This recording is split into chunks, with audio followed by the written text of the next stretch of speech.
As usual, when you're dealing with raw fruits and vegetables, washing them is very important.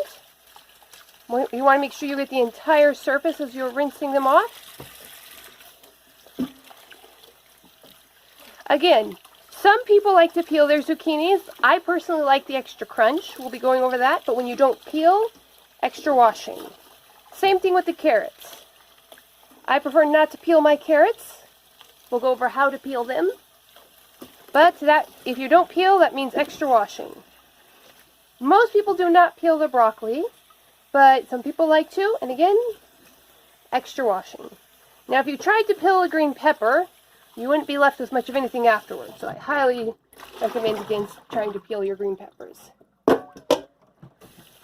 I suggest triple rinsing, giving each of them 3 rinses. However, I've already rinsed these once thoroughly. This is mostly just for demonstration. So, rinse your food well, and then get to the cutting.